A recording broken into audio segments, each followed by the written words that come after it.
oleh nyamuk Aedes aegypti gitu. Nah, si nyamuk Aedes aegypti ini yang belang-belang itu gitu. Nah, dia gejalanya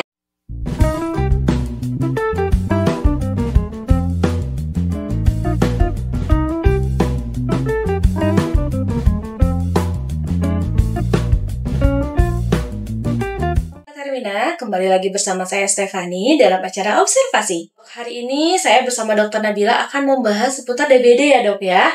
DBD atau demam berdarah ya dok. Nah DBD ini memang salah satu kasus yang saat ini sedang meningkat ya dok ya.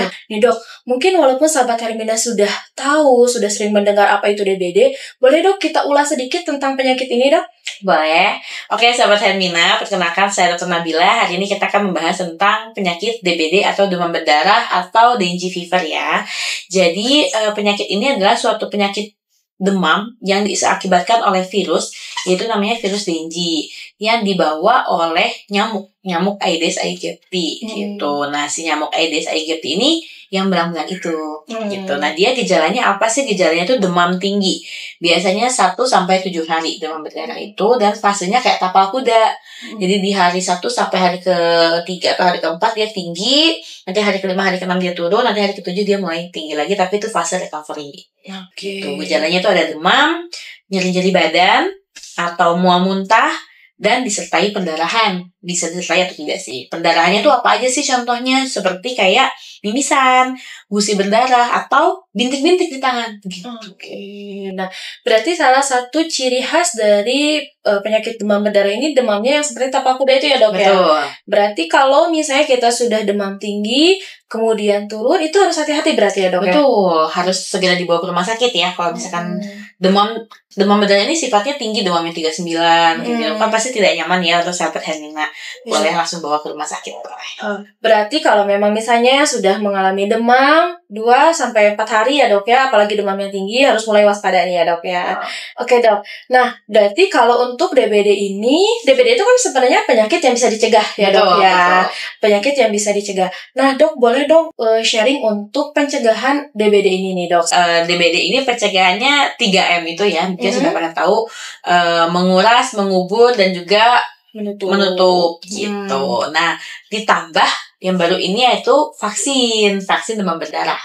Oh, jadi sekarang ada pencegahan ekstra berarti ya dok ya untuk DBD ini dengan vaksin. Betul. Nah, untuk vaksin berarti ya dok ya, mungkin sahabat Hermina baru nih tahu, oh ada ya ternyata vaksin buat demam berdarah ya dok ya.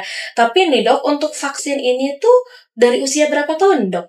Boleh. Untuk vaksin demam berdarah itu boleh dari usia 6-45 tahun. 6-45 tahun. Jadi buat bayi-bayi belum bisa.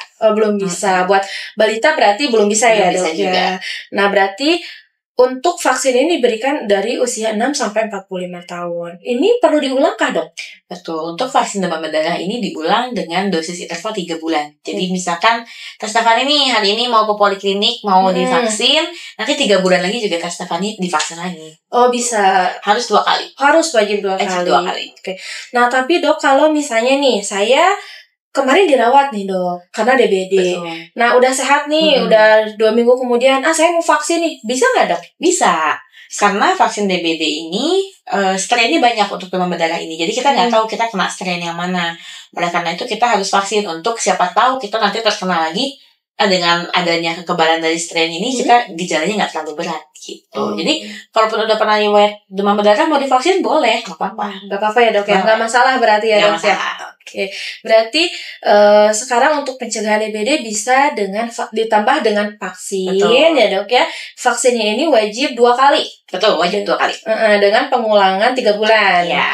Dan kalau sahabat Hermina sudah DBD, mau vaksin pun boleh ya dok, apalagi kalau belum ya dok. Apalagi kalau belum pernah. Kalau belum pernah untuk pencegahan soalnya. Untuk vaksin ini, untuk vaksin DBD ini bisa dok di Hermina dok? Oh bisa, nanti boleh datang ke poliklinik, kita jadwalkan, kita konsulkan untuk melakukan vaksin. Nah dok, biasanya kalau mau vaksin ada harus misalnya persiapan tertentu nggak, atau boleh bebas aja nih? Pasiennya dalam keadaan fit ya, kondisinya fit, tidak ada sedang sakit atau gimana, nanti boleh konsultasi, lalu kita vaksin aja sih kalau misalkan pasiennya tidak ada kelainan apa-apa. Oke, berarti untuk vaksin ini diusahakan kita harus dalam keadaan sehat. Betul, lagi fit. Lagi fit. Oke, sahabat Hermina. Terima kasih Dokter Nabil untuk sharing kita hari ini. Nah, sahabat Hermina, jangan lupa berarti sekarang untuk pencegahan DBD sudah ada satu lagi pencegahan yang bisa kita lakukan, yaitu dengan melakukan vaksin. Nah, jangan lupa vaksinnya di Rumah Sakit Hermina, sahabat Hermina.